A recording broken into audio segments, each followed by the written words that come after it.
Recentemente, nós fomos surpreendidos com a seguinte notícia.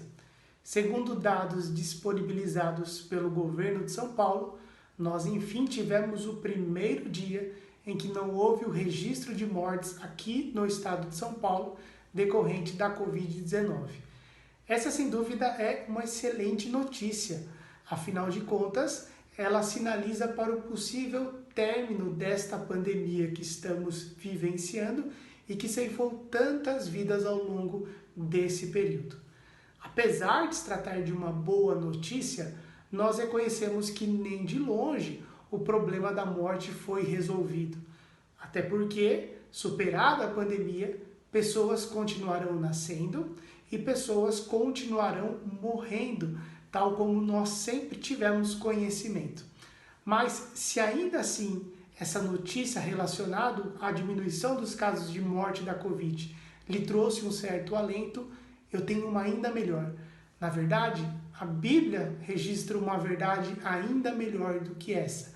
E aqui eu não me refiro a uma verdade que resolva parcialmente ou que diminua os impactos da morte, mas uma verdade, uma notícia que definitivamente resolve esse dilema que está tão associado à nossa condição humana.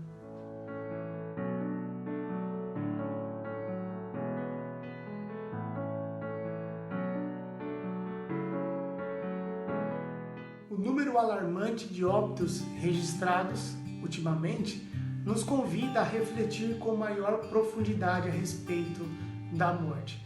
Muitas pessoas chegam a relacioná-la como sendo uma consequência inevitável da vida.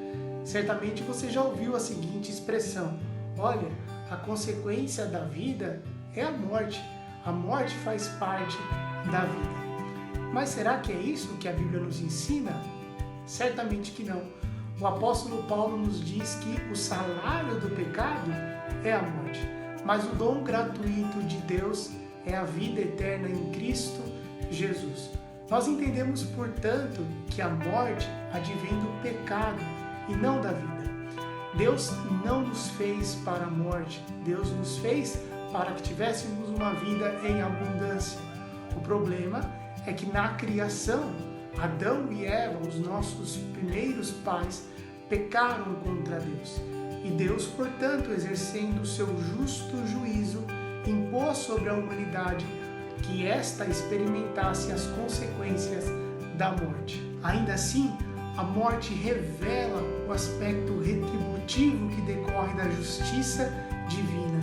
Mas, ao mesmo tempo, a Escritura também nos mostra a face de um Deus amoroso e misericordioso, a ponto de se compadecer da sua criação, impedindo que a morte eterna fosse o nosso final.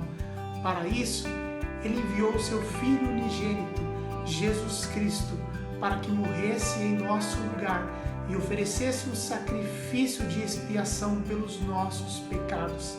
Agora, através da morte e ressurreição de Jesus Cristo, fomos reconciliados com Deus através da justificação e adotados por meio de Cristo Jesus. E se somos agora filhos de Deus, somos co-herdeiros de uma mesma promessa. A promessa de que veremos a Deus face a face. Nesses dias não haverá mais morte, coronavírus ou qualquer outra enfermidade a nos assolar. Viveremos com Deus eternamente. Isaías, profetizando a respeito desses dias, nos diz que aqueles que esperam no Senhor renovarão as suas forças e subirão com asas como águias, correrão e não se cansarão, andarão e não se fatigarão. Essa é a promessa por meio da qual existimos e depositamos toda a nossa esperança, estando convictos de que Deus é fiel para cumpri-la. E nesse dia, então, viveremos ao lado de Deus, reinando com Ele eternamente, de modo que os nossos corpos não conhecerão mais a morte.